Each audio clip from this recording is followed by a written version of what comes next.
By Lyndsey Parker. Fans may have thought Steve Perry had stopped believing, but after a 2-decade recording hiatus, the reclusive ex-Journey singer is finally returning with the solo album Traces, out October 5. When Perry quit the music business years ago, he returned to his boyhood hometown, the central San Joaquin Valley farm community of Hanford, California, and had no intentions of ever singing again. Inspired by his mother's battle with a neurological disease that took her life in 1985, he even considered enrolling in medical school and reinventing himself a neurologist. But then director Patty Jenkins put Journey's Don't Stop Believing in her film Monster. Not only was that the beginning of a long history of the classic power ballad being placed in movies and TV shows, but it was the beginning of a friendship with Jenkins that eventually led Perry to the love of his life, psychologist Kelly Nash. And it was Perry's whirlwind romance with Nash, and his grief after Nash tragically died of breast cancer a year and a half after they met, that made Perry believe in music once more. On Traces, the man who recently ranked at No. 76 on Rolling Stone's list of greatest singers of all time sounds in fine form, a bit raspier, a bit world-wearier, but that only adds pathos to poignant tracks like We're Still Here, most of all, No More Cryin', In the Rain, and a cover of George Harrison's I Need You. As Perry tells Yahoo Entertainment, this is not the guy who left Journey. This is somebody else who's lived quite a few years away from it all. But while Perry says Kelly is profoundly responsible for this thing happening, he stresses that Traces, which features contributions from Dan Wilson, John Five, Pino Palladino, Josh Freese, Roger Joseph Manning Jr., David Campbell, Nathan East, Steve Ferroni, and, on one track, a special love and laughter credit for Nash, isn't all sad songs. There's why songs, there's rock and roll songs, there's joyful songs, and there are lost songs. In the end, Perry's long-awaited return to music is a cause for celebration. Below, Perry tells the magical story of how he fell in love with Kelly Nash, and how he fell in love with music all over again. Yahoo Entertainment. First of all, I just have to say, I am so happy that you are making music again. It's been way too long.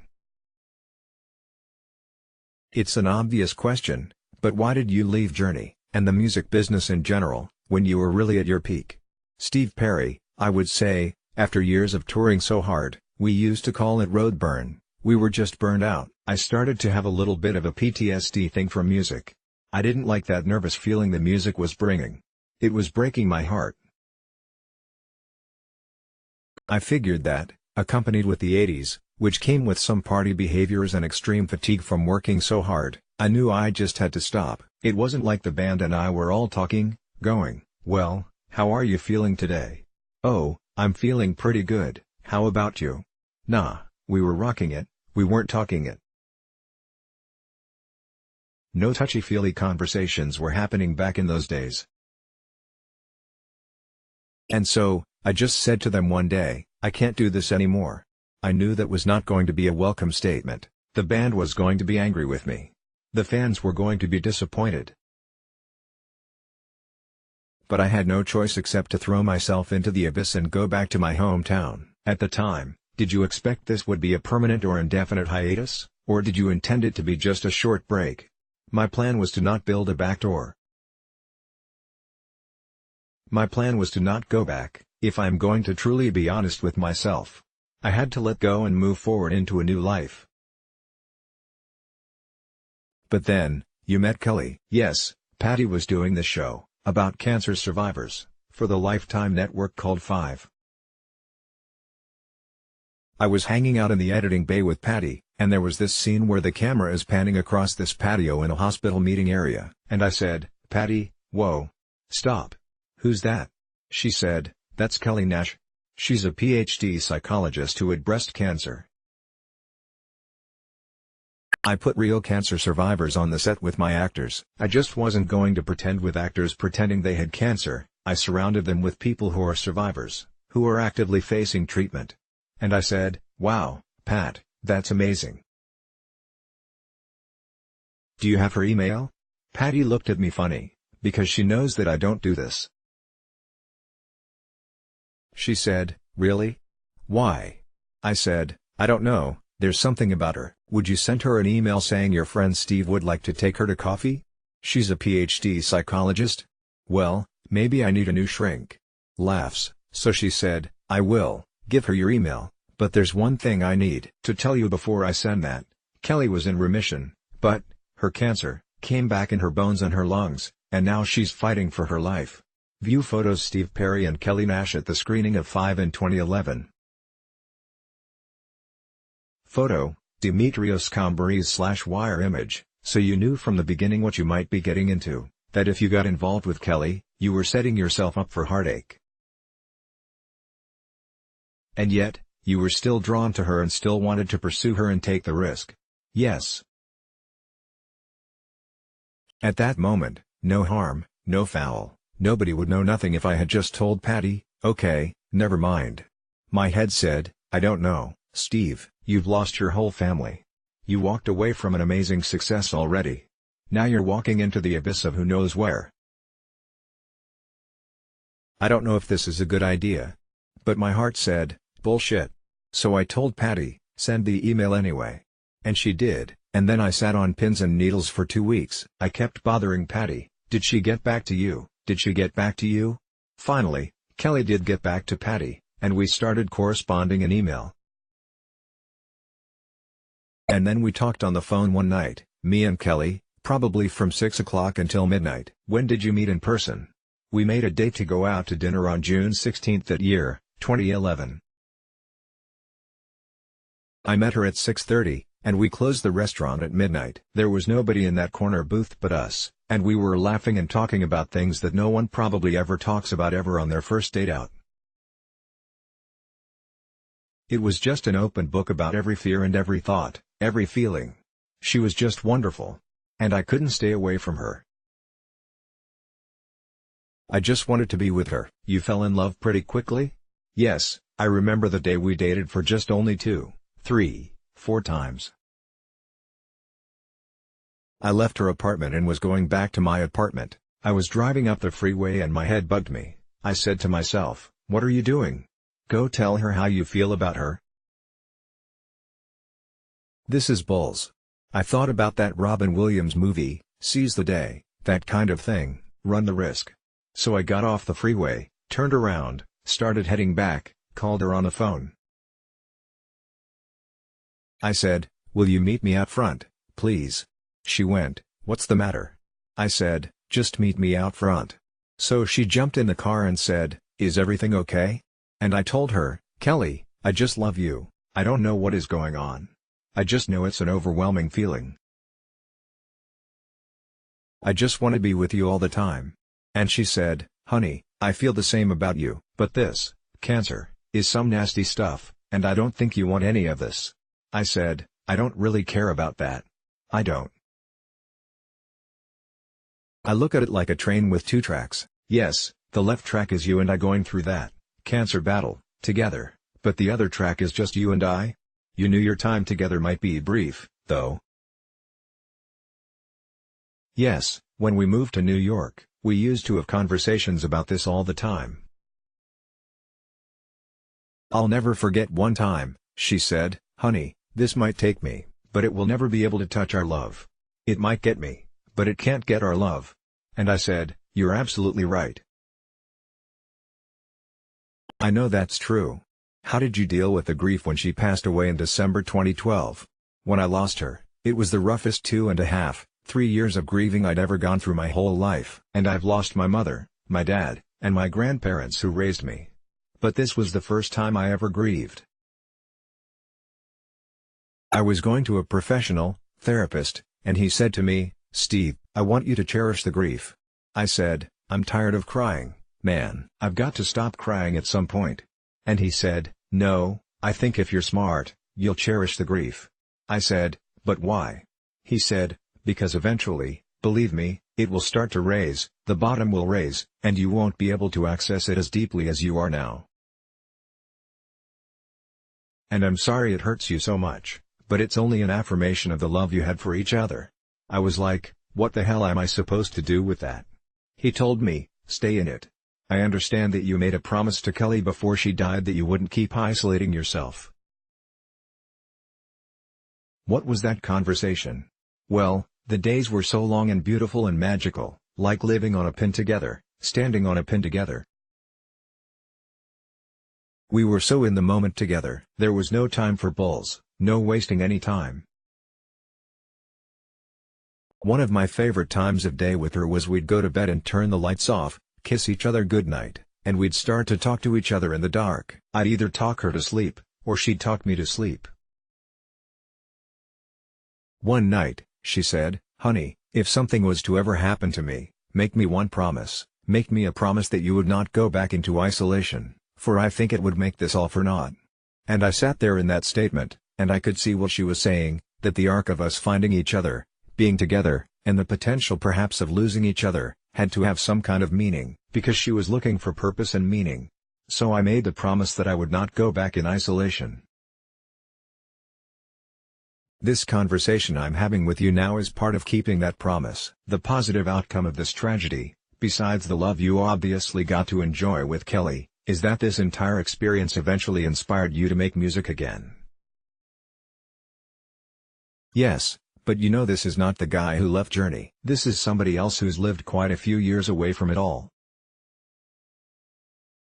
This is a guy who has experienced what everyone else in the world is going through. All I can hope is that the sincerity is built into this music, because that's what it's doing to me and that's where it came from.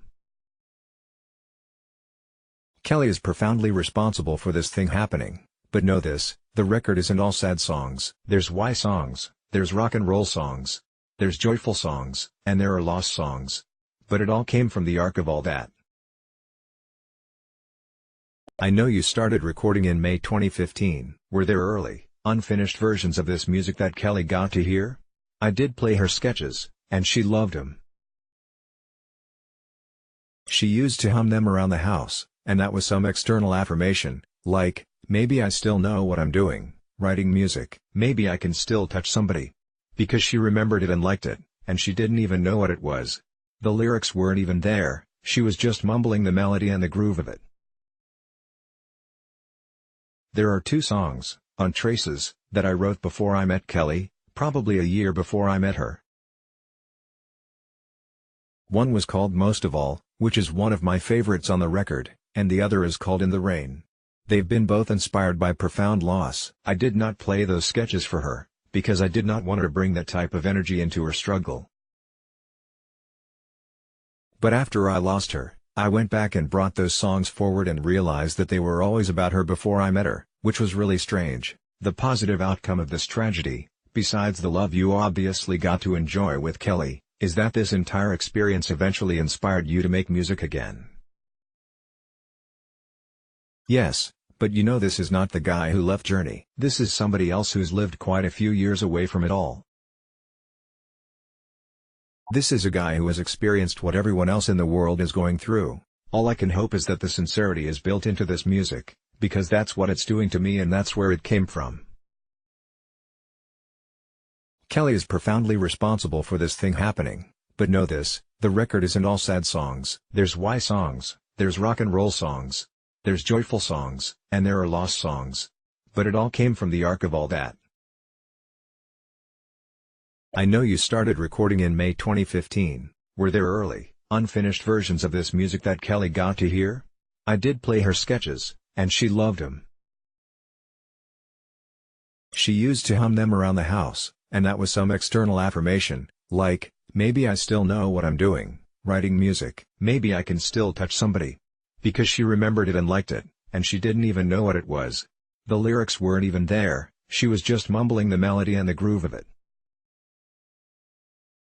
There are two songs, on Traces, that I wrote before I met Kelly, probably a year before I met her. One was called Most of All, which is one of my favorites on the record, and the other is called In the Rain. They've been both inspired by profound loss. I did not play those sketches for her, because I did not want her to bring that type of energy into her struggle.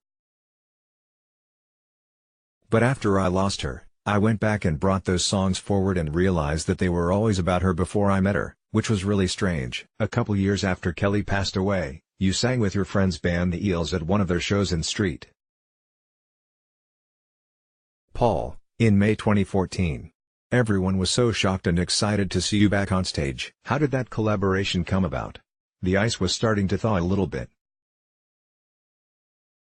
Eels frontman, Mark Everett, was always asking me, "One of these days you should come out and sing with the band."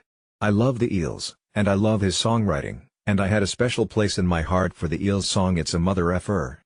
I love that song. I think melodically it's one of the most beautiful, most juxtaposed songs lyrically and melodically you could ever write.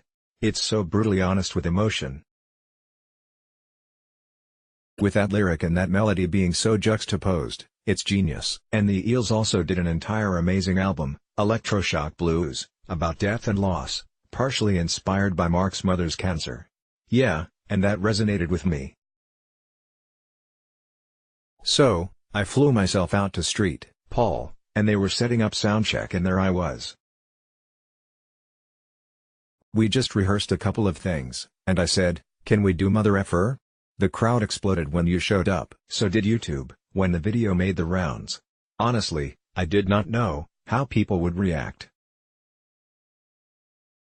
That eclectic audience that the Eels have, that indie crowd, it's a whole new generation, years gone by from Journey. I walked out, and I swear from my heart, I had zero expectations.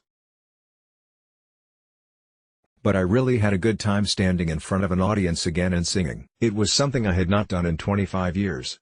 I was surprised by the audience's reaction, and I was surprised by my emotional connection to them.